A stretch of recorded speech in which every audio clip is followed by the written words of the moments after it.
నమస్కారం అండి. మాటే మంత్రంలో నేను మీ మాధవి. చిన్న పనే కదా అని నిర్లక్ష్యం చేయకండి. చిన్న విత్తనం నుండే మహావృక్షం ఉద్భవిస్తుందని మరువకండి.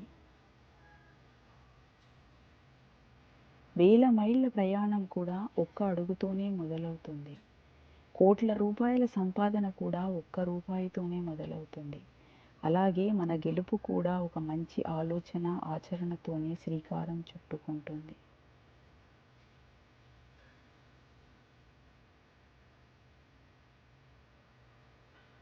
మిణుగురు పురుగు తనలో ఉన్న కాస్తంత వెలుతురు కూడా లోకానికి పంచాలని చూస్తుంది.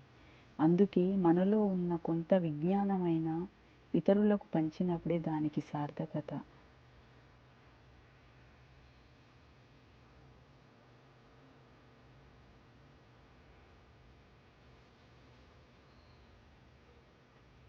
అన్నీ ఉన్నవాళ్ళకి నువ్వు ఎంత పెద్ద సహాయం చేసినా అది వాళ్ళ దృష్టిలో చిన్నదిగానే కనిపిస్తుంది. కానీ ఏమీ లేని వాళ్లకు చిన్న సహాయం చేసినా నువ్వు దేవుడిలా కనిపిస్తావు.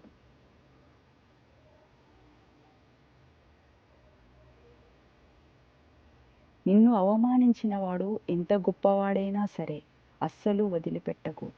తగిన గుణపాఠం చెప్పు. ఎందుకంటే నిన్ను బాధపెట్టి అవమానించే హక్కు ఎవ్వరికీ లేదు.